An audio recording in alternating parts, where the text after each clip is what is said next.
Welcome to Wednesday. I'm Anthony Davis, he's Ron Filipkowski, and this is Uncovered, where we uncover the Maga propaganda that is not covered by the corporate media. Ron, it's been a very busy week. We have an awful lot of stuff to talk about and to get through in this episode of Uncovered. So we're gonna steam right into it, shall we? Should we start with Elon Musk's kind of famous interview? You know, he was like setting up, I'm going to be interviewing Donald Trump on X. Of course, Trump's not been on X because of his Truth Social proposition and stock and all that stuff. So he finally shows up on X for a kind of long form interview with Elon Musk. I'll let you tell people. I mean, it was a disaster, wasn't it, from start to finish? But technically, it didn't get off to a good start.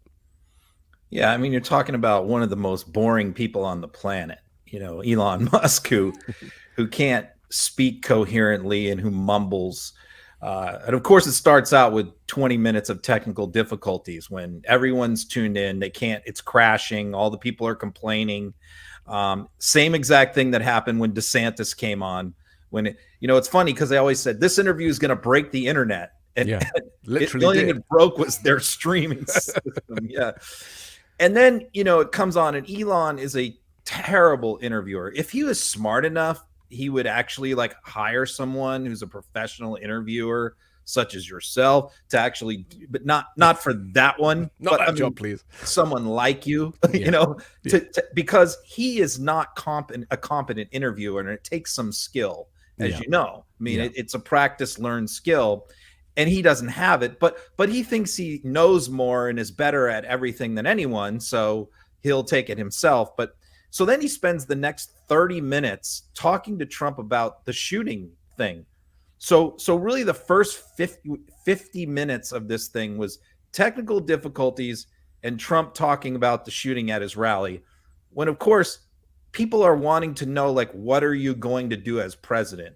Yes. They don't want to hear this nonsense. I saw the numbers. I mean, you can't trust any numbers that Musk puts out because they're not real views. They're like impressions. And he's counting how many other people tweeted about it and all of their impressions, adding all in. But I saw one tech guy, he broke down the numbers, like some of the real numbers, and he figured out that based on how the streams were and the number of people, the average person who watched that interview stayed on it for 4 minutes. I'm kind of less interested in how bad their communication was because I was expecting that. You're right. Elon Musk is probably the worst conversationalist on the planet. And I'm sure some of it is to do with his, autism, and some of it's to do with, just the fact that he... it takes a weirdo to change the world. And, you got to hand it to him. Before we knew that he was like a far-right nutcase, I used to think, wow, he's like an impressive member of society. Now I've discovered all this stuff about him, and I'm like, who would buy a Tesla? So I'm more interested in, the narrative. What were they talking about? And to me, it just sounded like two corrupt rich guys just trying to kind of put the world to rights in their kind of wealthy bubble. It served no purpose for the people, for regular people, for people who don't have hundreds of billions of dollars and space rockets and solar farms and goodness knows what else. A lot of people were talking about Donald Trump's speech, like him slurring, and it sounded like he hadn't got his teeth in properly. You tweeted about Ronnie Jackson, or Candyman Jackson, as you call him, or Ronnie Johnson, we should call him, who apparently had just made a trip to Mar-a-Lago earlier that day. Just tell us about that before I play the clip. Well, yeah, it was Montana. So when I have talked about before how Ronnie just shows up at random rallies. Yeah. At usually 2-month intervals, and I've always speculated that he's re-upping Trump's prescription meds when he has these little, even though he's no longer a doctor, I'm sure Ronnie there at Amarillo, Texas, has ways of getting things, as most people do. And so Trump would be very paranoid about who he got anything from. He wouldn't trust anyone that it would be, number one, safe, right, and number two, that the person wouldn't blab. Yeah. Ronnie is somebody who Trump absolutely trusts 100%. I mean, as he said before, he's seen me naked before, right? So he knows that Ronnie is someone who keeps his mouth shut about his intimate dealings with Trump. So I've always speculated that Ronnie shows up at these random rallies like every 2 months to re-up Trump. And so here he is at Montana 2 days before this Musk interview. Why is Ronnie, the congressman from Texas, showing up in Montana? He has no constituency in Montana. Why is he there? And then, 2 days later, Trump shows up and he's slurring in these words and he's lisping and everything else. So, of course, Trump claimed that, again, that was technical difficulties. And he wasn't really lisping. He said he was going to put out his own clean audio version. It wasn't clean. But here's the other thing. Like, why is he doing this interview on a cell phone? He's talking into a cell phone speaker. Like, why? If you're interviewing where like millions of people are going to listen to this and it's being billed as like the greatest interview ever, why are you doing audio only on your cell phone? And also, Elon Musk can not just send a rocket into space, he can make it come back in reverse and land on the same landing pad, which is probably the greatest thing I've ever seen in my life. And yet he can't run a live stream. That's the irony of this. Let's listen to the clip, and maybe you'll enjoy it as much as we do. But that's okay. That's the way I get treated, and I don't mind that at all. What I can tell you is this. We cannot have a Democrat. We cannot have her. She's incompetent. She's as bad as Biden in a different... Look, she hasn't done an interview since this whole scam started. And say what you want. This was a coup. This was a coup. Say what you want, Ron. This was a coup. I mean, it could have been his dentures. Maybe it wasn't drugs. It could have been his dentures were loose or something. I don't know. He sounded baked, though. Like, he did sound...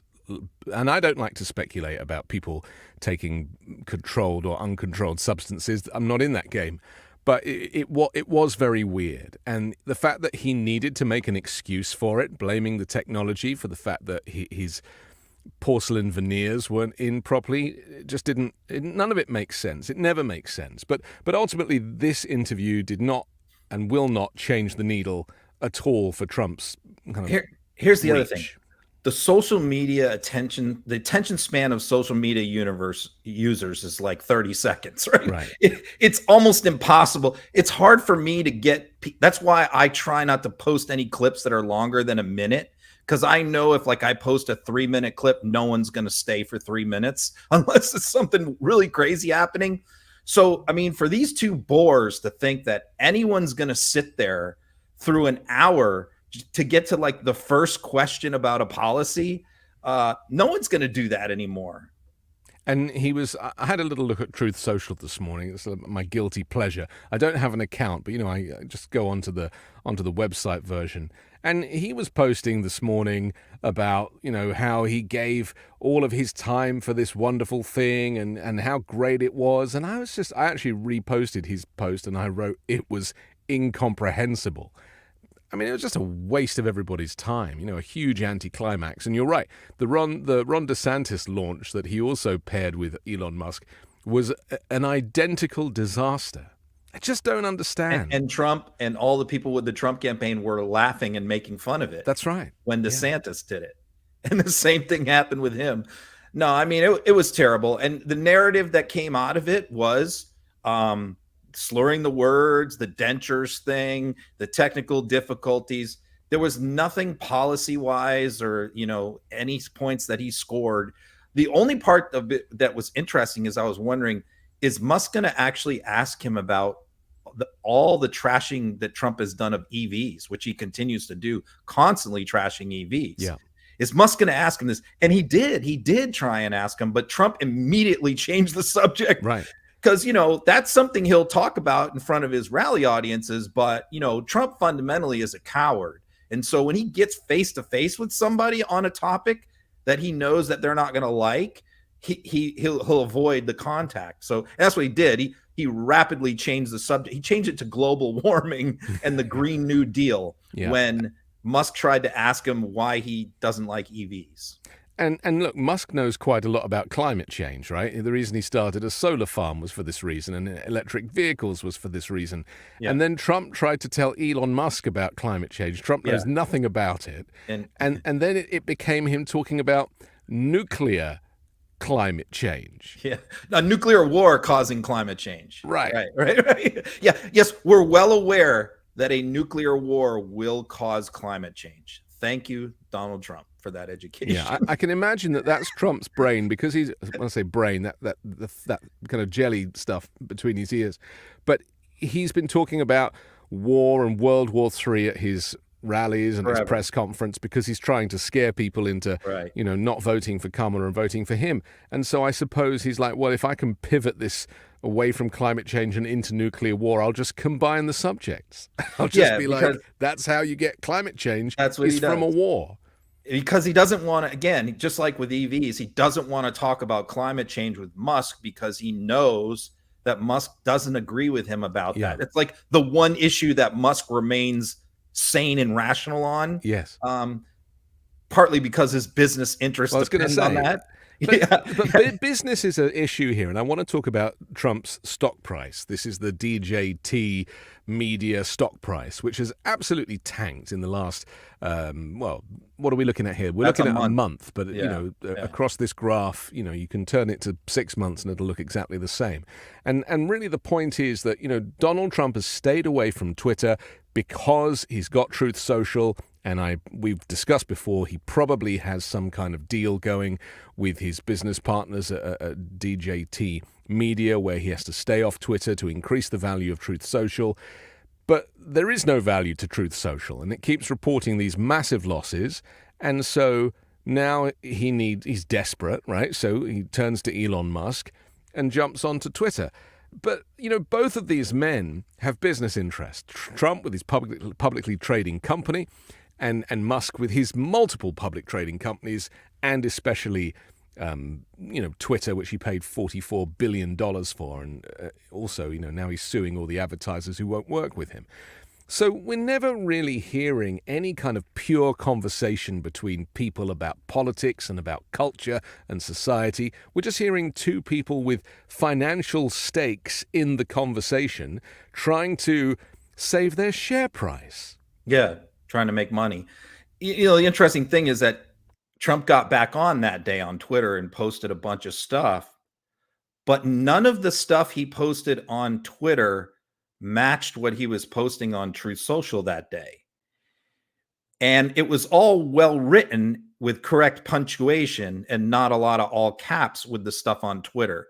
So clearly what happened here is his assistant, his staffer, had these pre-written clips and stuff, because mostly what he posted was like campaign clips, ready to go. So it wasn't actually Trump posting on Twitter. It was a staffer posting on Twitter, because at the same time, Trump is posting his real stuff from him on Truth Social. And the next day he did not post on Twitter. So he's back off of Twitter. So it was kind of like a one-off kind of deal. But as far as just like going back to the financial part, his deal with them was that he had to stay off Twitter until he secured the Republican nomination for president. So that edict has been lifted off of him for quite a while now, but he also is not allowed to sell his shares until September, until next month. So meanwhile, he's watching, the shares go down and down and down, and he's just dying to get to that date when he can cash out. So what he's trying to do is, even though it might be in his interest to go back on Twitter politically, he's got a huge pot of money sitting there that he doesn't want to ruin, and that's really important to him. So that's why he has stayed off. So he's actually putting his checkbook ahead of his political campaign. But he did that during his entire presidency, and there's no sign of him stopping. There were rumors that at the original stock price, the value of Trump's cash out was going to be like $5 or $6 billion.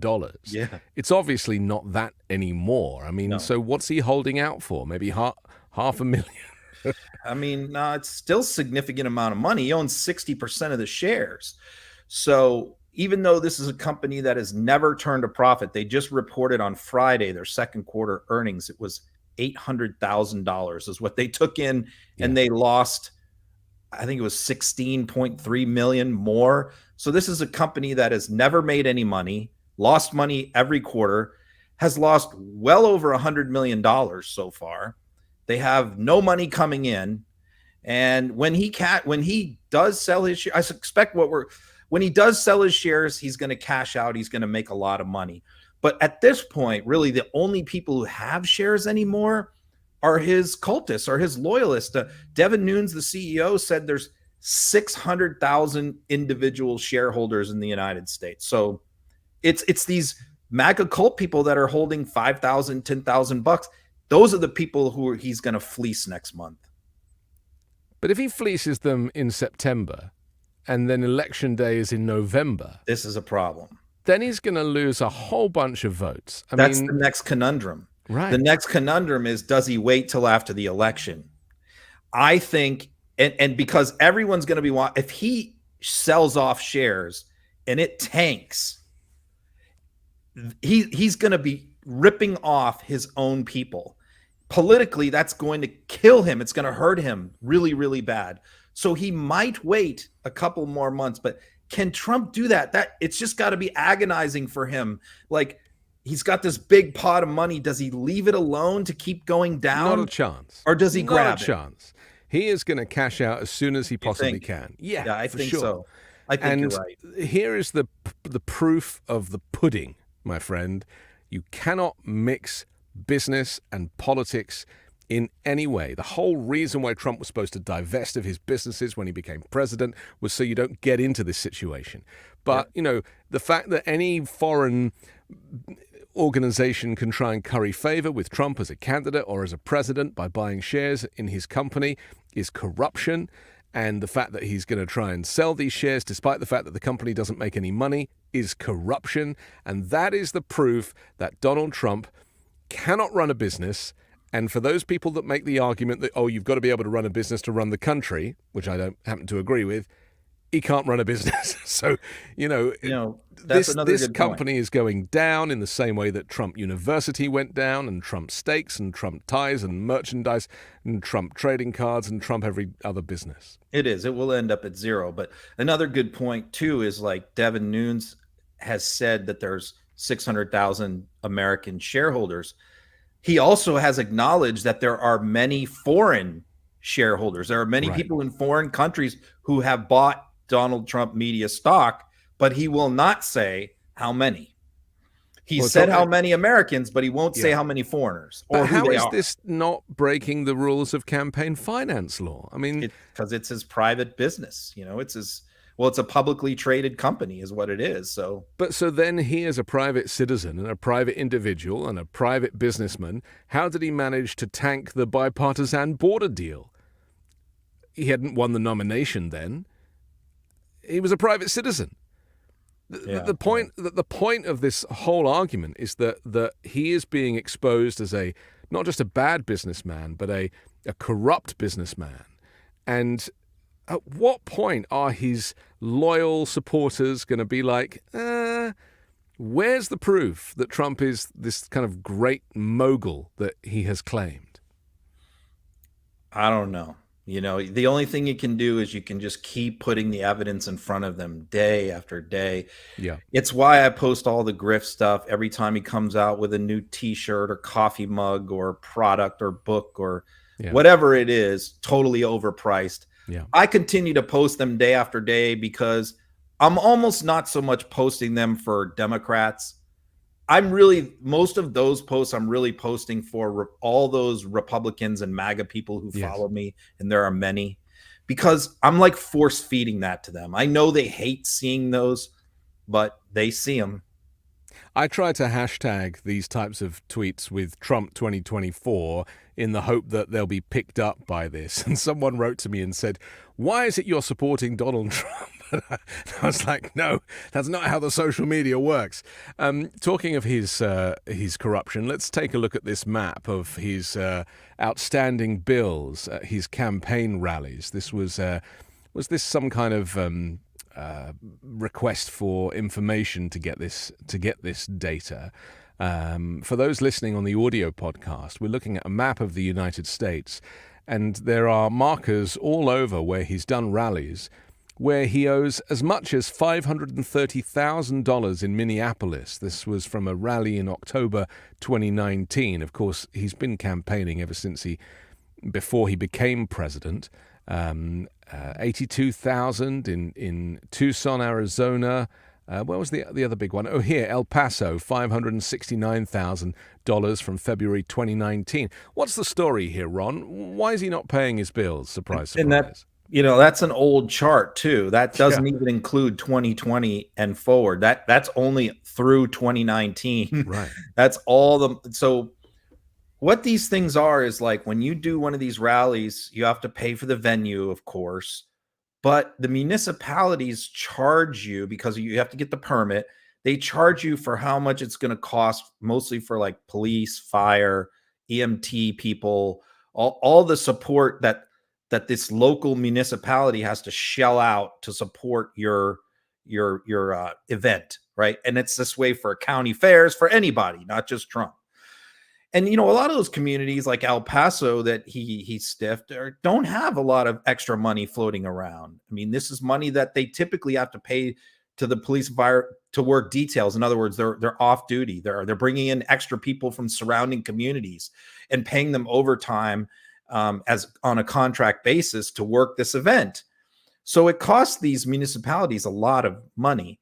And so what some of them have learned to do over time, because normally in the past you would trust a presidential campaign, like, okay, you come, we send you the invoice a few days later after we know how much it all costs, and then you pay the invoice, right? The problem is you can't do that with Trump because Trump doesn't pay invoices. He never has. And we learned this in the trial, in the New York fraud trial, when his own comptroller from Trump org testified that he was ordered to never pay any bills in full. He was supposed to try and negotiate every single invoice that came in from contractors, from whoever. Every person that Trump ever did business with, the comptroller was ordered, don't pay the bill. Sit on it, wait on it, make them threaten to sue, then negotiate it down to 30 cents on the dollar. It's just disgusting, though. That's how Trump has done business for decades. But that's how he ran the country. These rallies. That's how he ran the country for 4 years, in exactly the same way. So blackmailing people. He owes money to towns all over the country, which is why we are seeing him do rallies like in cornfields and cow pastures in the middle of nowhere. Fairgrounds where he can be shot. They won't even let him land his plane in some of these places. Well, his plane can't land anymore, so there's always that. Talking of planes, Trump's really upset about Kamala Harris's crowds. And the image of Kamala Harris arriving in her vice presidential 757 and by the hangar, people all over, Beyonce's theme music playing. I mean, it was a vibe.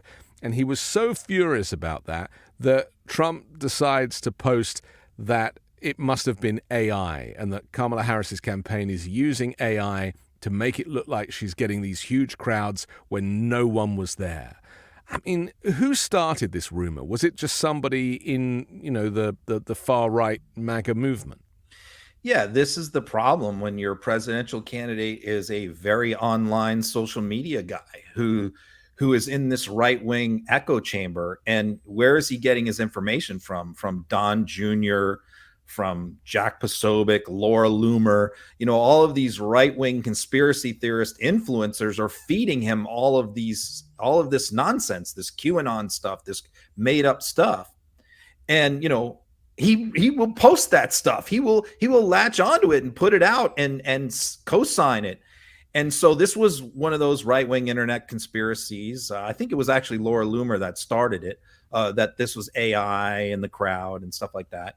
And so Trump puts it out and adopts it as his own theory because Trump, yes, as we all know, Trump is obsessed with crowd sizes. And, he took great pleasure in comparing his rallies to like Joe Biden in 2020, who refused to hold rallies because of COVID. So he wasn't having big, rallies with people packed together. Don't forget Martin Luther King Jr., of course. The I Have a Dream speech apparently was not even close to the size of Trump's inauguration. And same thing, in 2023 when Biden was starting to campaign, he wasn't getting huge turnouts. So when Harris hit and there's this huge, burst of enthusiasm and huge crowd, he can't handle it. His ego cannot handle seeing images like that on Fox News and on TV. his brain can't handle it, and so he latches onto a conspiracy. But this is the moment that when a presidential candidate crosses the Rubicon of reality and says that something that we all see with our own eyes didn't happen, despite the fact that it was only a couple of days ago and everybody was there, and it wasn't just filmed on one phone, it was filmed on a gazillion phones, that is when he loses credibility, not just with those of us who never saw him as a credible candidate, but with people who do support him, or people who give him the benefit of the doubt, or, you know, fiscal conservatives who feel like they've got no choice but to vote for Donald Trump. Because it's nuts, Ron. Yeah, he lost Fox hosts. He lost normal, like you said, normal conservative Republican people said, like, what are you doing? Why are you doing this? This is dumb. The crowds are legit. This is making you look crazy. It's the same sort of reaction they had when he was questioning whether she was black or not.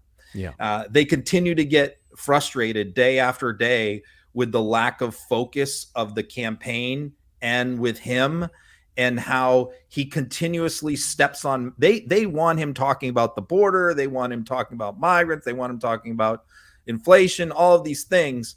But he just can't do it. He has no message discipline, and so he goes off on these wild conspiracies.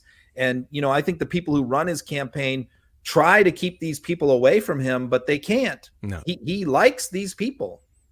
This is why you don't give a malignant narcissist sociopath any power. You know what I mean? It's like the moment you give him the presidency, he goes from being nuts to being dangerous. Yeah. And now that he has tasted that power, and the fact that he still has a Secret Service detail, and he still gets called the president, and he wears the flag on his lapel, and, you know, he's still playing the role of the president, probably not even doing much more than he did when he was the president, other than, you know, pressing the flesh occasionally.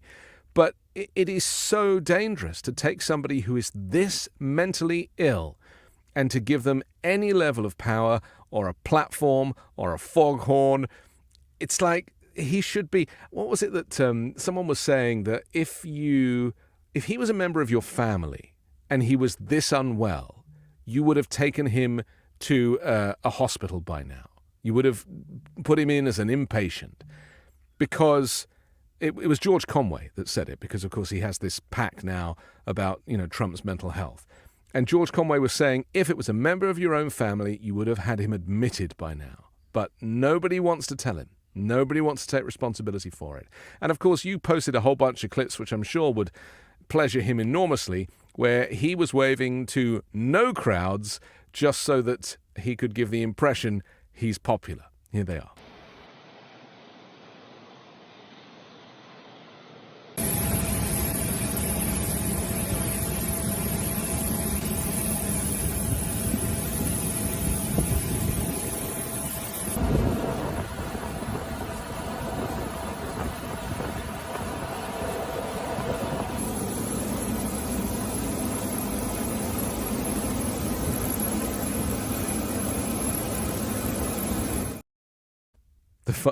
The funniest thing now is that his plane had to divert, and because it was getting a notification on the dashboard. Can't believe I had a pilot's license. That there was some the check engine light came on. Yeah, right? Exactly. So there was an oil leak potentially on one of the engines, so they had to divert, and then he had to take other transport and go by car and stuff. But he's been having to get around on a private jet. And the amusing story that's come off the back of this is it turns out that this private jet is Jeffrey Epstein's former private jet that was seized when he died, and then, all of his possessions went to probate and auction and everything else. And so some kind of leasing plane company took Jeffrey Epstein's plane and has now leased it to Donald Trump. He must be like thinking, this plane seems familiar. When I first saw the first post about this from some guy who said, I think that's Jeffrey Epstein's plane.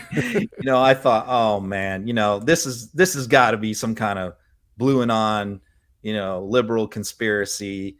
I'm not latching on. There's no way that the Trump campaign and Donald Trump would be dumb enough to use Jeffrey Epstein's old plane, especially given their history and connection to each other. And then, the Miami Herald dug into this thing. I'm glad somebody did, and confirmed that it was in fact Jeffrey Epstein's old plane, and the Trump campaign admitted it after they confirmed it.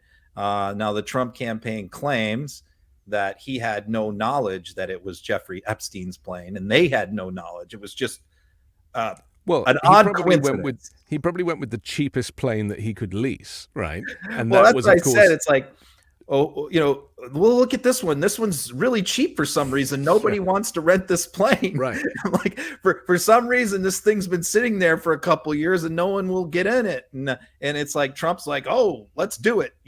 This just reminds me of like the Four Seasons Total Landscaping Conference, right? It's exactly the same story.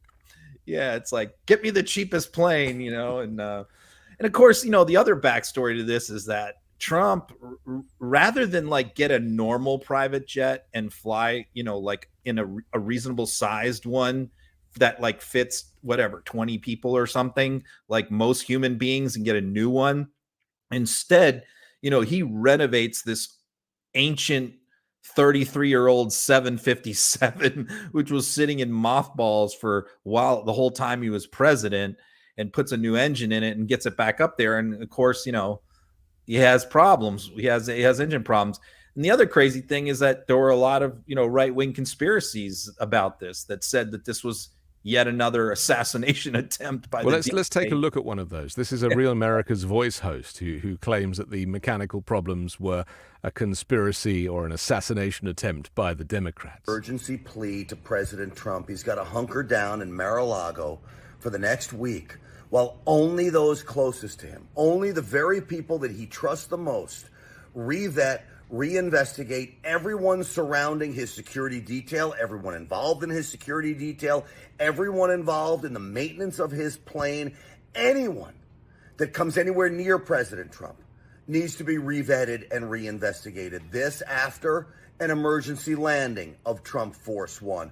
Folks, the Democrats will stop at nothing. They want this man dead. They will do everything they can to stop him from getting into the White House. I mean, look, planes are grounded and divert every day because they have oil leaks. That's just engineering for you. And as you say, the plane is old. And look, United, American, and Delta fly 33-year-old 757s as well. And, us passengers get on them. So there's nothing particularly unusual about that. But it's the reaction that is unusual. And the fact that these MAGA Republicans and conspiracists can say with a straight face that it's sabotage, again, it just devalues any credibility they might have had left. Yeah, I mean, and he wasn't alone. I mean, that's Grant Stitchfield, who was a Newsmax host, had his own show on Newsmax, got fired from his job, as many Newsmax hosts do, for saying crazy shit. And, got fired. And then he turns up. He's now a host on Real America's Voice, which is where Marge Green's boyfriend works. And Steve Bannon has his podcast on that channel. So he works there now. And here he is accusing Democrats of sabotaging Donald Trump's plane. And this is right. That's what you see. If you follow right-wing media as I do, you get a steady diet of stuff like that every day. It's almost, it's addictive. And I do try and spare a thought for innocent Republicans who have been brainwashed into the MAGA cult and who, they're addicted to it. Like, any of this material is delicious fodder for them. And rather than have to, expand their minds thinking about policy and thinking about the country and anything of importance, this is just like kind of scrolling through reels on Instagram while you're on the toilet, isn't it? I mean, it really is the depths of depravity, and Trump plays into it. Well, because if you just say, well, the plane had a mechanical problem and he had to switch planes, that doesn't get you very many clicks, right? But coming out as Grant did and saying this was an assassination attempt, or, Alex Jones, this is how Alex Jones made his fortune, doing exactly this kind of stuff. You take something that's pretty obvious that everybody can kind of see what's the truth, and you invent some kind of crazy conspiracy and put it out there, and there's no shortage of people who will latch onto it and pay money and buy your hats and t-shirts and all that. It's just like fast food, isn't it? You know, it's in the moment it's delicious. The regrets come a little later on. Trump's brought back the old trope that Christmas is cancelled by the Democrats and that he's negotiated to bring it back. And we show this quick clip of him, I guess, on Jeffrey Epstein's private jet discussing it. She wants no Merry Christmas even. I just heard today she's a big fan of fighting no Merry Christmas. No, we're going to have Merry Christmas just like we got for everybody 7 years ago. We brought it back. It was in deep trouble. We brought it back. Thank goodness. Thank goodness they brought back Merry Christmas, Ron. That was a sad time without it. It's always funny, like sometimes when I listen to the clips 3 or 4 times, I'll catch a little thing that it goes back where I know where it came from in his brain. Yeah. So when he mentions, I heard she doesn't like Merry Christmas, what he's talking about is that a clip had circulated that day on right-wing social media of Harris saying, she was talking about the children in cages. It was back then, it was 2017. She was a senator. And she was talking about the fact of, they were asking her about, what are you going to do this Christmas? And she goes, you know, it's really hard for me to have a Merry Christmas thinking that there are kids separated from their parents in cages at the border. So I don't think that we should be necessarily celebrating a Merry Christmas this year when it's not so, it's not so merry for everyone in our country. That's what she said. It was an old 2017 clip. And that went around right-wing media saying Kamala wants to cancel Christmas because of migrants, right? Migrants in detention centers. So that was the whole basis of what Trump is talking about there. And of course, this all goes back to like when a lot of department stores or TV stations or whatever started to say Happy Holidays instead of Merry Christmas, or because they're trying to be inclusive, they're trying not to alienate their customers, but that, of course, is like the worst thing in the world. Right? Well, especially considering that Donald Trump is touched by the hand of God and, is himself, the second coming of the Messiah. Talking of which, let's take a look at this clip of some guy at a Trump rally who talks about Trump having God's hand on him. Here it is. I don't think it's no longer just about good versus bad. It's pure evil and righteousness right now. I think Trump is God's got his hand on him. I think he can help the country turn around and turn us back to the roots of what our founding fathers instituted for our country, getting back to God and praying to him. And yeah. So that's from the Trump rally today in Asheville, North Carolina, which is going on right now. And I just posted a bunch of like a dozen or so crowd interviews just like that. Because again, I think it's very important for people to see, normal people to see, who are these people at Trump rallies. And what I saw today, and I watched about, I don't know, maybe 75 people get interviewed. Hardly any of them were from North Carolina. So it was the usual traveling road show. There were people there from Florida, from Alabama, from England even. There was somebody from England. There was somebody from New York. They were from all over the place. It was like 10% of the people that were interviewed were actually from North Carolina. So that's the first thing. And then I like to hear what they say, because they typically get asked, like, why are you here? Why do you love Trump? And it's always just incredibly, well, it's disheartening for most people. For me, I'm used to it. But people get so disheartened when they watch these clips, because to hear some of the nonsense and the foolishness and the ridiculousness that comes out of these people's mouths as to why they're supporting Trump, like you just there, he's like a godly man. You hear that a lot.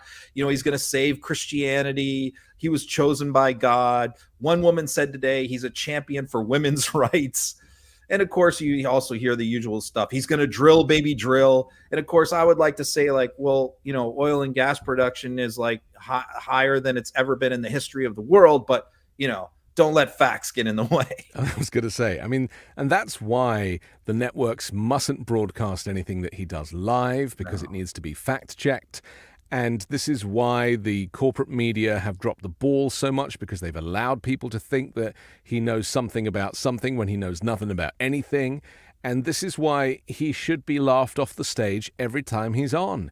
And, the people that frustrate me the most are the press corps, whoever it is that either, during his presidency, the people who had White House press accreditation, and obviously at his Mar-a-Lago press briefing the other day, he kind of invited right-wing media in the main. But nobody asks a decent question of that man. And as a result, he has been allowed to grow in size and support when he should never have got off the starting block. He should have been, he should be like RFK Jr., where people are like, that guy's weird and an idiot, and just left it at that. Yeah. But, look where we are. They won't cover RFK, right? So why are they covering this guy, right? Yeah. So, I mean, the other interesting thing is that he's called another one this morning. He put out another press release saying that he's going to hold a press conference tomorrow, yet again from his country club in Bedminster. So, it worked last time. Last time he got almost every single network in America to break away from their normal programming to carry his press conference live. Jason Miller, his campaign senior advisor, was laughing and mocking the TV about how easy it was to get coverage on social media. They were having a good old time.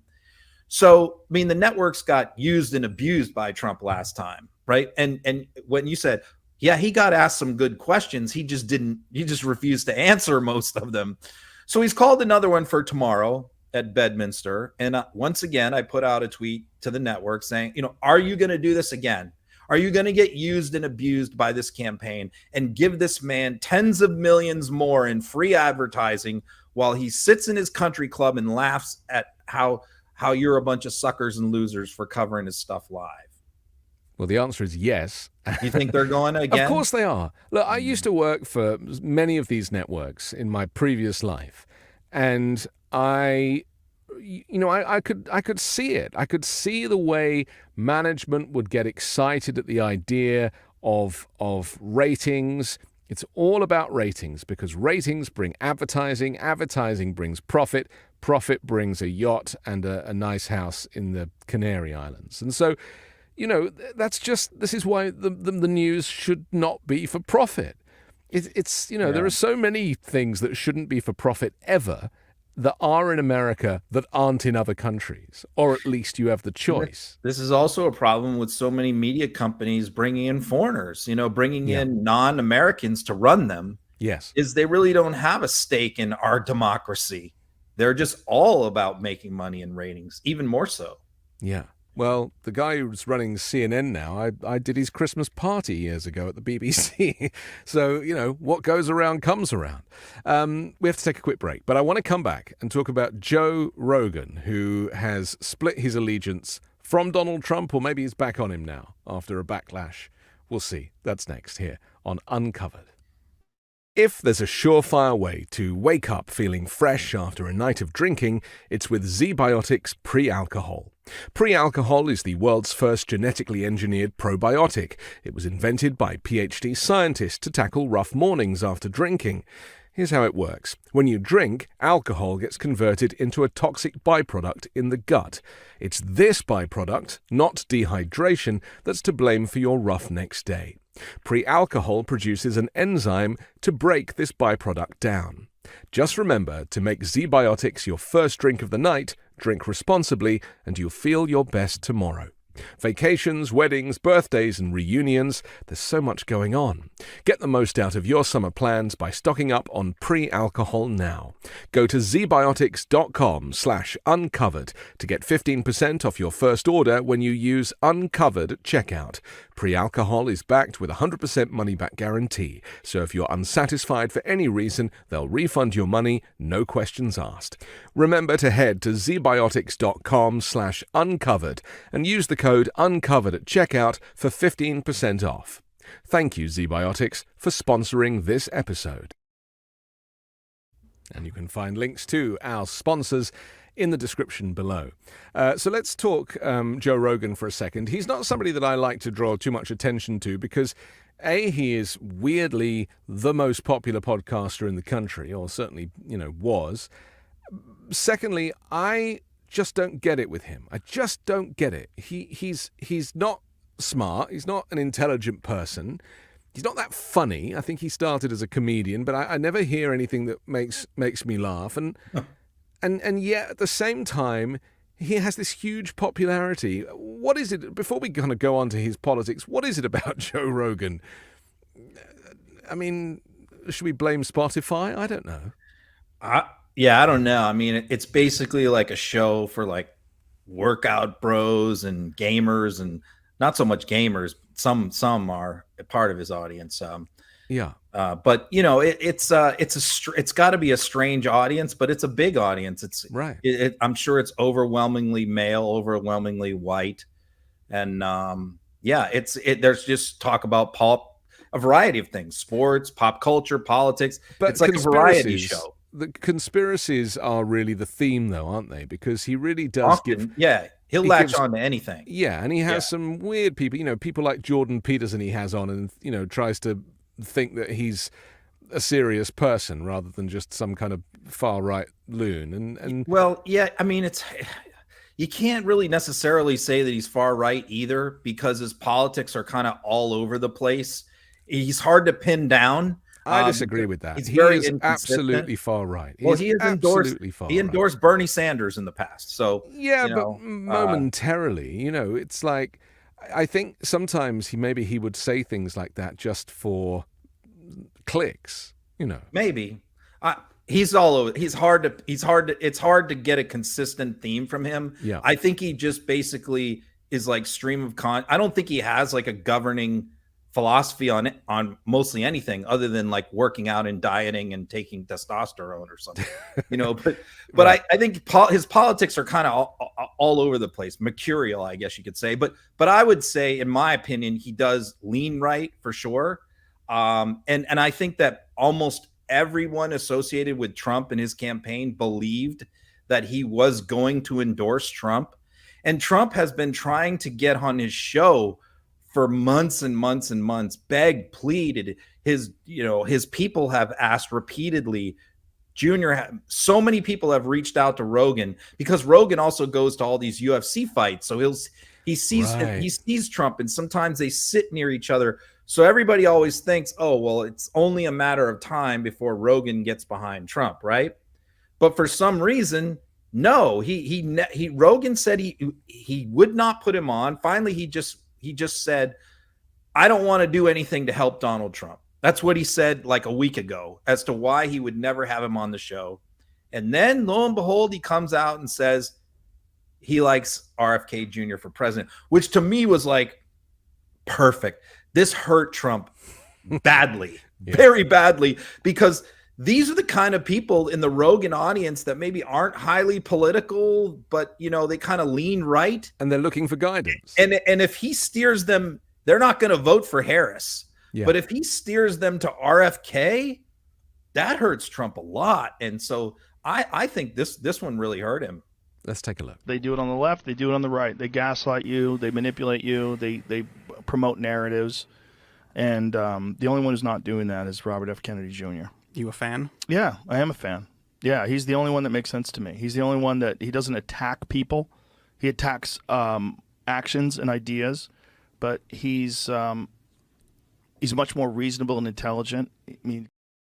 But the fact that he can say those things about RFK Jr. and RFK Jr. is without a doubt just a crackpot. He's none of the things that Joe Rogan just said about him are true. He is a conspiracist. He is a lunatic. He's a gaslighter. He's denied ever saying anything about vaccinations, despite the evidence. So if Joe Rogan's saying that about RFK when everybody knows that none of that is true, then he's losing even more credibility, isn't he? Well, I guess with normal people, but maybe not with his audience. I mean, that's the other thing is like everybody said like, oh, well, he'll walk it back, like Rittenhouse or Tim Pool did the same thing. Okay, yeah. I'm going to support RFK. And you know, you can't believe anything Tim Pool says because he has no convictions about anything. He says anything for clicks. But you know, a lot of people said, "Oh, Rogan will back down." I said, no. Joe Rogan is not like those other guys. Like, he has a huge audience of his own. He's very independent. He's not going to back down to like online social media intimidation. That's not going to budge Joe Rogan. And in fact, if they do that, he's going to push back even harder and go harder for RFK. So they didn't do it, actually. There was some very light pushing, but when Rogan kind of dug in a little bit, they all backed off because they all said, look, it's not smart to attack Rogan. I saw that a lot on right-wing social media. This is not smart. Do not attack Joe Rogan. I mean, again, you know, it's people shouldn't have that much power even in the podcast space. You know, that is what's so weird about all of this, is that, you know, Trump's trying to appease Musk because he needs his business. He's trying to appease Putin because he wants to, you know, have him on side so that he can see through on some of his promises. Because I said to Vladimir, these are just quotes from that weird conversation. Yeah. So, you know, I just don't get it with Joe Rogan, and I think I've probably made that point very clear. So maybe I don't either. I find his show unwatchable. Yeah. I mean, I've tried, but I just don't get it. So maybe I'm clearly not the target audience. Let's talk about Josh Hawley, though. He has been running away from debates. How high are the stakes for Josh Hawley? Maybe I should ask that first. You know, this is just really despicable by him. Typical Josh Hawley, cowardice and lying, running away from things. This is happening like right now as we speak at the Missouri State Fair. So how this Lucas Coons is an excellent candidate, unfortunately running in Missouri, which is very Republican. The only thing that kind of gives him a shot is Hawley is a weenie, and Missouri does have the abortion referendum on the ballot, which could turn out some more liberal people who haven't voted. So I would say Coons has a small chance, but at least a chance, right? Not great, but you know, he is a very strong candidate.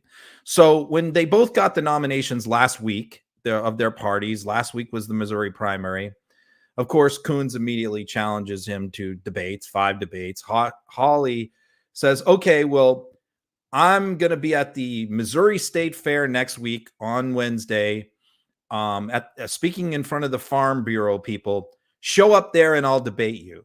Coons said, okay, but I don't want to just do it at the fair in front of a couple hundred people. And in fact, the Farm Bureau is endorsing Hawley. So everybody at this thing is Hawley supporters. So what Hawley wants him to do is go in where it's going to be all Hawley supporters around yelling and screaming, cheering, you know, Hawley and jeering Coons. And then Coons said, I'll still do it, but I want it moderated by one of the local TV stations, and I want it televised. And he lined up a couple, and a couple of TV stations in Missouri immediately jumped in and said, yo, absolutely, we'll televise this all throughout the state of Missouri. Great. But what did Hawley say? Oh, no. He's not interested in that. He doesn't want it televised. He doesn't want it moderated. He just wants to stand up there in front of a couple hundred of his own supporters and call that a debate. So it's typical Josh Hawley, where he talks a big game, but when the rubber meets the road, he runs away and hides, and then he lies and makes excuses. Let's take a look. Declining our offer. I'm not declining anybody's offer. I've said that I will do this debate I'm committed to on Thursday, sponsored by the Farm Bureau, open to everybody. We should remind people that he's the guy that was filmed on security camera running away from the protesters who were stampeding their way through the Capitol building, and then later did a kind of, you know, fist in the air to try and give the impression that he was supporting it. I mean, he is a hypocrite. He is a contradiction, but he's ultimately a coward, right? Yeah, I mean, anyone who's ever studied body language or interrogation techniques or cross-examination techniques that's a short clip, can tell immediately right away what's going on there. Anybody who's ever spent time on a playground knows what's going on there, which is you have a guy who's trying to act like surprised and indignant, like, I don't know what you're talking about. I'm not running away from anything. Well, when you say, okay, I'll do a debate, but I won't let anyone televise it, and I don't want a moderator, and it has to be in front of my supporters, that's not really a debate, Josh. These people just, they're a constant source of amusement, but at the same time, democracy is at stake here. And, he's one of these people that, talks a good talk, but doesn't walk the walk. Yeah. He's a weenie. So it'll be interesting to see if they ever do have a debate, because Lucas Coons is a very smart, very impressive guy. Yeah. And I think that Hawley will continue to find ways to hide from him. Let's talk about Rick Scott for a moment. He's dumping his own money into his own campaign. Just explain this. And where do these people get all this money from? Well, he got all his money from Medicare fraud, which is why his hospitals that he used to run were prosecuted for it and had to pay a massive fine. And he ended up taking the Fifth Amendment, I think 55 times in his deposition. So that's where he made all his money. But yeah, he's put another 725. Now, he spent tens of millions of dollars of his own money on his campaign. He buys his own Senate seats. And this is what he has done for a long time. But this is really an example of him pushing the panic button here. Rick Scott is in a little bit of trouble. And the reason why he's in trouble is because his approval rating in the state of Florida right now is at 35%. His approval rating among independents is even less than that. It's around 25%. He is far more unpopular in Florida than Marco Rubio, than Ron DeSantis. So trying to compare, I've seen some people trying to compare, oh, well, Ron DeSantis won big. Oh, Rubio won big. Well, first of all, Rick Scott is far more unpopular than they are inside Florida. And also, he's facing a very good Democratic candidate this time, very strong candidate, Debbie Muckersell Powell. And not only that, Florida has the marijuana amendment on the ballot, legalization of marijuana, and the abortion amendment on the ballot. So it's a double whammy where you're going to have all these people in Florida who, and I can tell you from having been a lawyer there for 30 years, there are millions of people in Florida who want marijuana legalized. Yeah. Many of them have never voted before. Yeah. And they are going to show up along with younger women to vote for the abortion thing, and younger women who want pot legalized. They want both. So, Rick Scott knows he's got problems. And so it was definitely not his plan to be putting in all this money of his own right now, but he kind of has to. This is another example of how the election really is all to play for. And because of some of these kind of landmark moments of legislation, people are kind of coming out for them, as you describe. And we saw it in Ohio, not long ago in the midterms, I think, where you're expecting one type of result and you end up getting another. Do you think that we're going to see a lot of that in the upcoming November election, where there will be a cultural shift? I do, because when pollsters do these polls, they typically will poll likely voters, right? Yes. And how do they determine who a likely voter is? Typically, they will look at, and it's all public record. Did this person vote in the last 3 elections, right? Did they vote in 2022, 2020, and 2018? That's what they look. So if someone has voted in the last 3 consecutive elections, then they're considered a likely voter and they get polled, right? So somebody who's like a young person who has never voted before, or maybe voted one time 5 years ago, but is going to show up to vote for that marijuana legalization or abortion amendment, is not showing up in the polls. And there aren't any right-wingers showing up to vote for right-wing amendments. These are all Democratic-sponsored amendments that people are going to show up to vote for. In other words, the right-wingers have nothing on the ballot extra to motivate, right-wing evangelicals to show up. It's all being done by Democrats, which is very smart and strategic. They many of these states could have arguably put these things on the ballots before this. but they didn't. They waited to save it, to have it on the November 2024 ballot when the presidential race was on the same ballot and all the other races. It's so interesting to me. I mean, I'm very much of the opinion that Donald Trump has a coup planned for this election, that January 2021 was a rehearsal. We're going to see, I mean, you and I were talking before, and I said I think we're going to see some kind of constitutional crisis. I don't think the election will be done on November 6th. I don't think it'll be done by even the inauguration come January. I think there will be an insane amount of not just recounts, but legal cases. And I think that it's going to be a mess, very problematic. I'm really surprised more people aren't talking about it. There's been a few kind of interesting articles written in various papers. Daily Beast did a good one, Atlantic did a good one. But I recognize that this is something that is on our immediate horizon and that people maybe are not taking seriously. It's not going to be as simple as like, are there going to be enough people voting for Kamala Harris to make her president? Because Trump is not going to take the result whatever happens.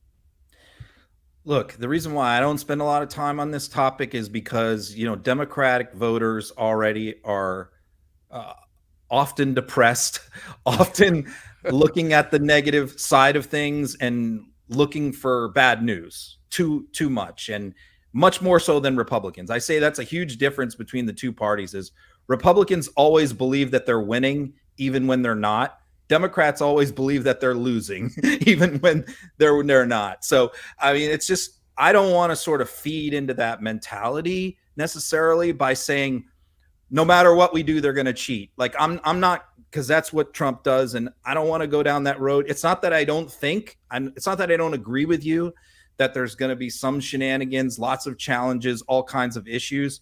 I just don't think it's hugely productive right now to spend a lot of time on it. Other than the people who are in charge of being vigilant and watching these things, they need to spend a lot of time on it. But as far as us goes, I just don't want to do it. So interesting. I'm also of the opinion, and this is a little bit out there, but this is only me seeing America through a European lens for a second, that in the back of some people's minds, they want something to go down. That they're actually, it's like a bit like ambulance chasing, slowing down at the scene of a crash. They're kind of hoping that there will be something that is as big as January 6th, that is, the drama, and it's almost as if the riot and the insurrection and everything that went last time was just part one of a two-part movie. Yeah, I was at my cousin's wedding this past weekend and in Vermont, and somebody said to me like, "Oh, you're going to take a long vacation after the election. You're probably going to take a couple weeks off. Like you're going to have nothing to do." I'm like, "Oh no, yeah, no. This is not going to be over on election day. There's going to be plenty of drama." Yeah. I just think it's important to prepare people because, I had Tom Bonnier on the weekend show on Sunday just gone, and he's a pollster, and his kind of final message was that everybody has to come out and vote. Yeah. Because the only way to make sure that this election is cut and dry for Kamala Harris, if that's who you choose to vote for, is to vote in your, get everybody to vote, because he said there's 160 million registered Americans who don't vote. Yeah. And that's actually the largest potential voting group. It's a huge frustration for the Trump campaign and the Republicans is the fact that so many white evangelicals do not vote. It's a big chunk of people. And that's why a lot of them are, including like Charlie Kirk talked about that this week, which was like, look, we don't really need to spend so much time and effort trying to win over women voters or black voters. If we just get the white people to show up and vote, we can win. I mean, he actually said that. But of course, that's true of every Democratic. Look, if Democrats could get young people to vote, we would win, Well, young people, I think, might be the secret weapon in November. I'm really hoping, first-time voters, but people that recognize, because, culturally, all of the stuff that, a lot of the MAGA people claim is woke is actually the younger generation understand it. It makes total sense to them. It just makes no sense to the old crusties. And one important point here is that when Biden was in the race, they were virtually dead even with like the 18 to 29-year-old voter in the polls. But with Harris, it's not even close. Young people are breaking big for Harris right now. Yes. Donald Trump has always been vehemently against early voting. And despite that, he just showed up to vote early in the Florida primary and was filmed doing so. He always does. Right? Here he is. Can you tell us what the FBI told you? Well, thank you very much. Great honor to vote. We've done a fantastic job here, and we appreciate it. We think we're doing very well. We just had a... I mean, none of that makes any sense, but just, give us the backstory to this. This is crazy because, he's always against early voting and absentee and mail-in voting. And yet every election going back decades, he votes this way. He votes early or absentee, but no one else can do it because it's always fraudulent. And of course, the reason why we have early voting and most of the early voting laws that we have in Florida happened under Jeb Bush and Republicans. The reason why we have it is because people work, people have jobs, people have kids, and the Republican Party is supposed to be pro-family, right? They're supposed to encourage you to have. So if you're working and you have kids and you're coaching Little League or coaching soccer after work on election day, you might go, oh, I'll vote, I'll go. But then, 7 o'clock rolls around, the polls are getting ready to close, you're exhausted and you might not go. And this is why we have early voting for people like that. And for seniors who have a difficult time getting around, or maybe when it's raining, there's storms or bad weather forecast for election day. It gives you an option to go down and vote, typically up to 2 weeks before election day. That's what Trump is doing here. He's voting. The primary is next week on Tuesday in Florida. He's voting today, which is fine. But the reason why he's against early voting, and now a lot of his party is suddenly against it, is because every metric shows that Republicans don't take advantage of it for whatever reason. They just don't vote early as in the big in numbers as Democrats. So of course, naturally, Trump just looks at the raw numbers and go, Democrats are the ones who like to vote early, so let's do away with that.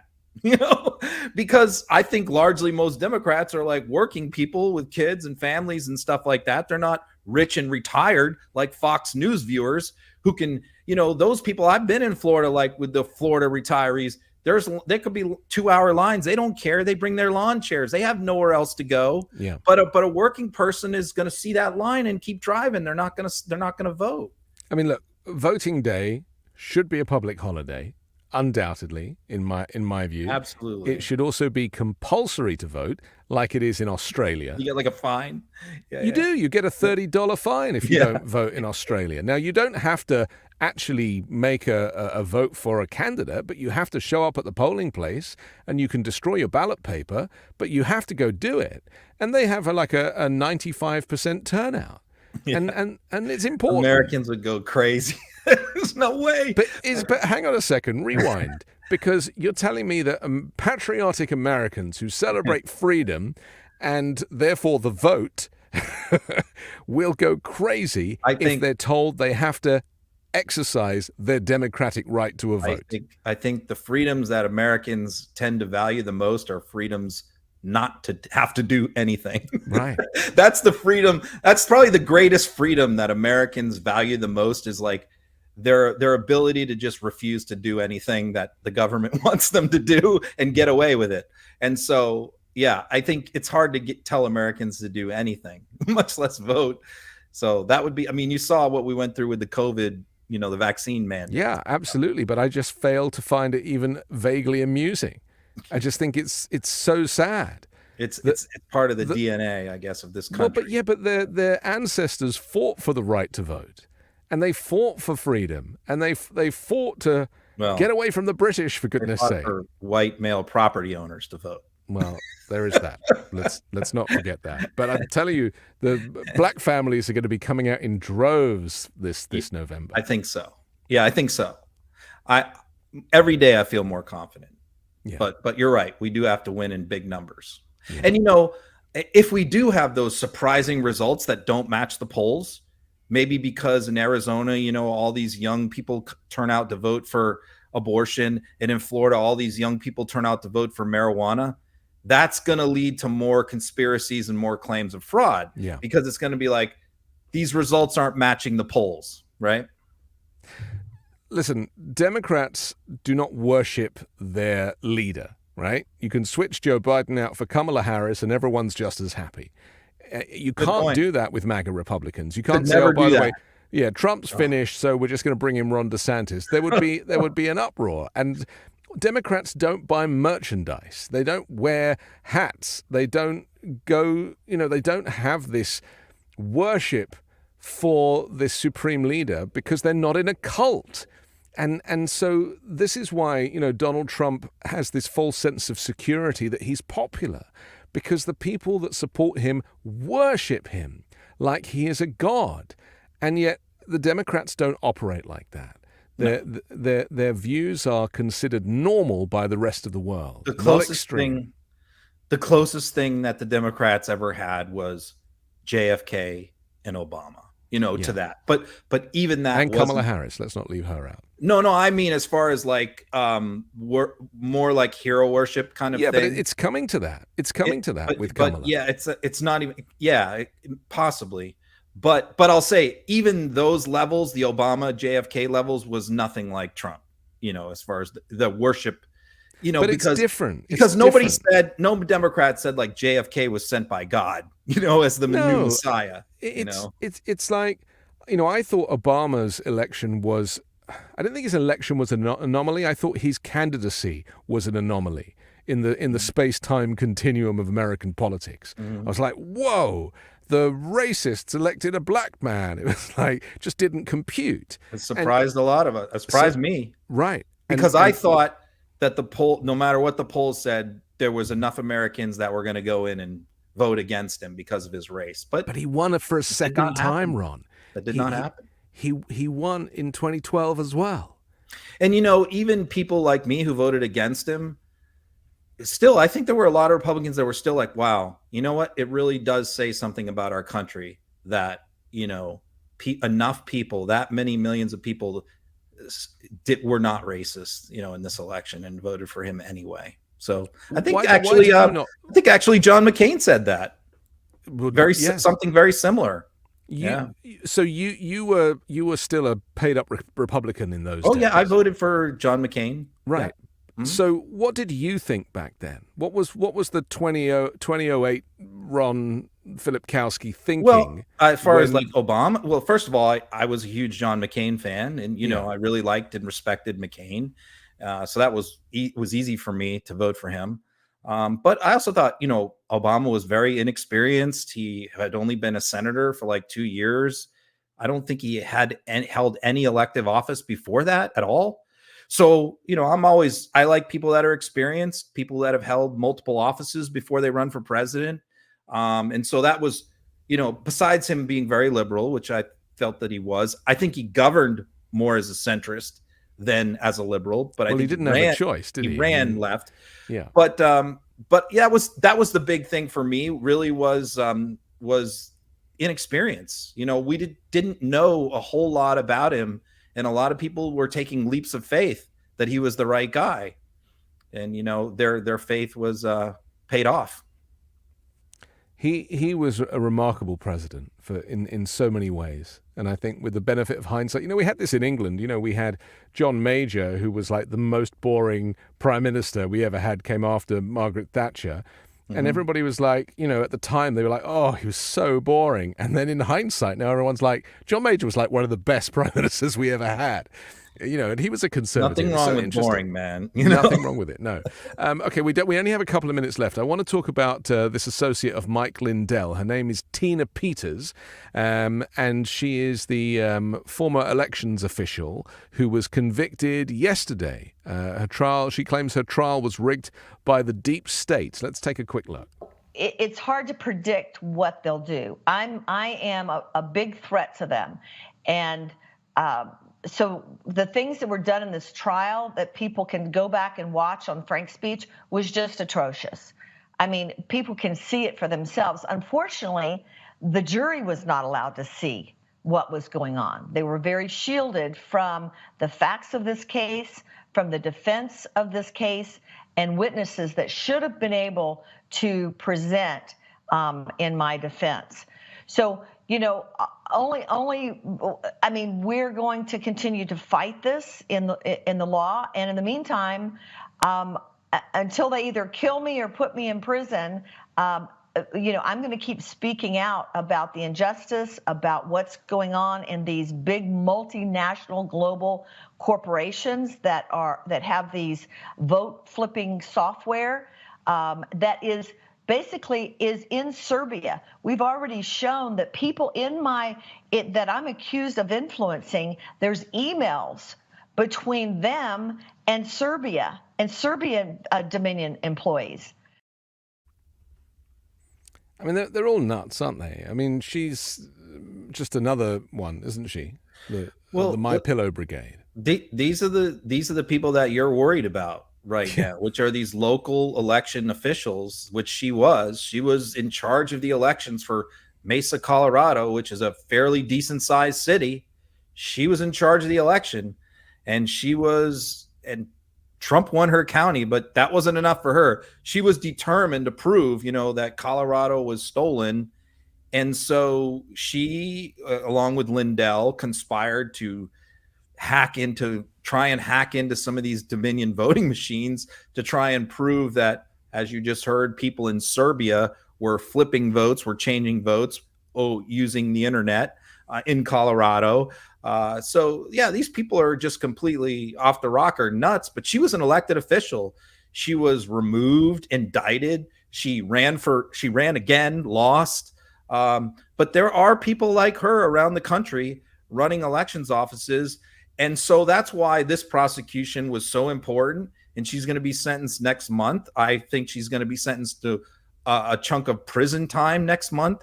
And that's going to send, hopefully, a powerful message to all of these local county election officials around the country that if they want to be like Tina Peters, they can sign up for a nice, healthy prison sentence. But there's between 40 and 60 election deniers in these legislatures. Just like her. Like her. And I'm quoting the reports that I've read. Now, that suggests to me that this is not just a couple of people, you know, a few kind of rogue loonies. This is a concerted, designed coup, designed to, you know, prevent the election from being certified, therefore there being no clear winner on January 5th. Yeah. November 5th, sorry. And I mean, like I said, going back to the original point, which is the only thing that we can do is hope that the secretaries of state who are overseeing these people in these swing states, who all won, who are not election deniers in 2020, know who these people are, know who they need to keep an eye on, and we're going to be on top of them. People like Mark Elias and other Democratic lawyers for the DNC have their eyes on these people. And also a lot of those people are not in swing states, so they don't matter. I think they're very focused on a few people in a few key places. Right. And should we not be naming them, though? I mean, you know, I appreciate that Mark Elias is probably the person that's going to save America in the next couple of months, but he is, you know, a bit of a lone wolf. I mean, isn't this something the Department of Justice should be on? Are these individuals people that should not be named and shamed, you know, in the same way that people find out the addresses of local pedophiles and try and, you know, prevent any crimes from being committed in a local community? Yeah, I think we're going to see a lot of people prosecuted for voter fraud in this election. The problem is they won't be prosecuted until like a year from now. And the question is, so we have to wait till they commit their crimes. Well, that's the question. Are we going to catch them in time? We're definitely going to find out what they did 6 months later, you know, when an investigation is done. But are we going to catch them right away is the big question. Okay. All right, we're super close to finishing. There's a couple of things we don't have time for, so I'm just going to have to skip. But I do want to talk about the fact that Don Jr. has been criticizing the new vice presidential pick, Tim Walz, for the way he greeted his wife on stage at a rally. I'll just show you a quick clip of that. And he posted, "Totally normal to shake your wife by the hand."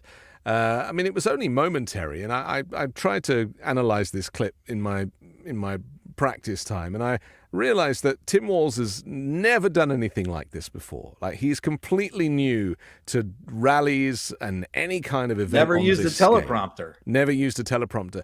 Right. So he didn't know what the protocol was when he was introducing his wife to these huge crowds. So he decides to play it safe and go in with the hand. Then he's peripheral catches Doug and Kamala like going for a full-on Frenchy smooch, and so then he kind of pulls the wife in, puts his arm around her, and then they kind of, you know, have that really beautiful moment together.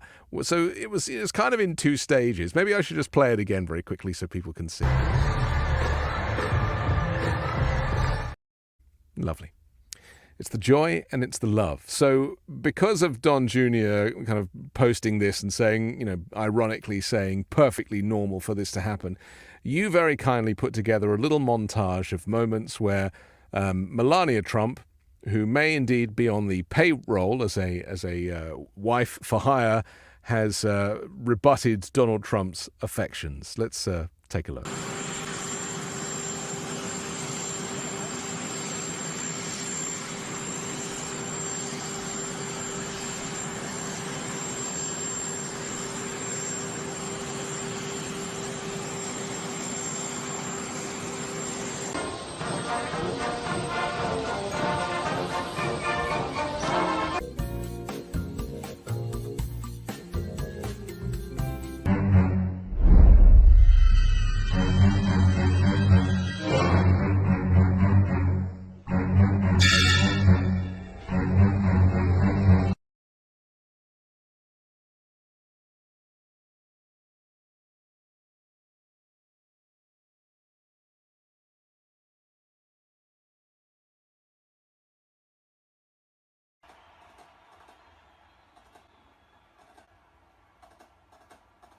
Feels very strongly that the UK should not invest in Huawei 5G technology.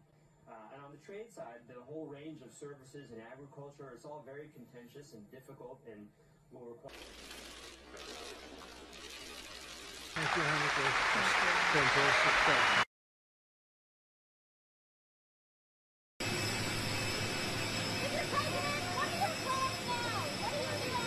Really doing poorly.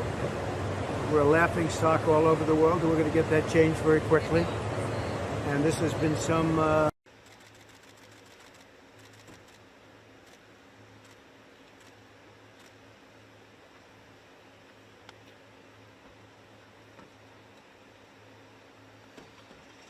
Trump, are you going to return to the campaign trail with your husband? Stay tuned. Stay tuned. I have several favorites from that section, but I'll have to tell you one another time. In fact, there was one where, do you remember that picture of him in front and she's behind, and he kind of turns and looks at her and she smiles, and then when he turns back, she just like, her face goes completely sullen. Yeah. You know, there's two things that Junior was tweeting about Tim Walz about this week. One was his military service, that he didn't volunteer to stay in past his 24 years to go to Iraq. Meanwhile, Don Jr. didn't serve in the military. Eric didn't serve in the military. His father didn't serve in the military. His grandfather didn't. His great-grandfather was a draft dodger. His father was a draft dodger who got a tenant of one of his buildings, who was a doctor, to write a fake letter to the draft board claiming that little Donnie had bone spurs, which he had nothing wrong with him. So with that track record, Junior is criticizing Tim Walz's 24 years of military service. And the second thing Junior was obsessed about this week was the fact that Walz briefly took his wife's hand in a handshake before hugging her, that was creepy and weird. So that inspired me to then put together this. I'm like, here's somebody whose wife wants nothing to do with him. I follow him every day. She is nowhere to be found. She's not with him. She hasn't appeared at a single campaign event in 3 years. She hasn't traveled with him once. The only joint appearances that they made, there were 2. One was her mother's funeral, which is in that clip, where they came and left in separate cars. Right.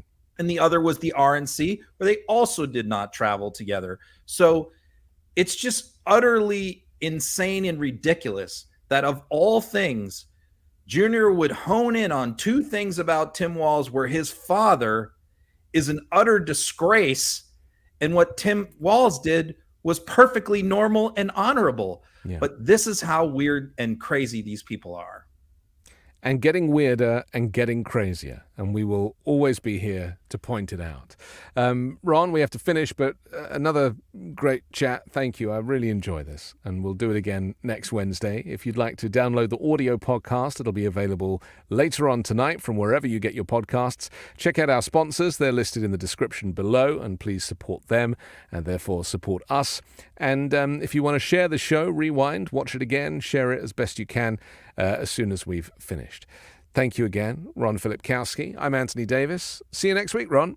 See you next week.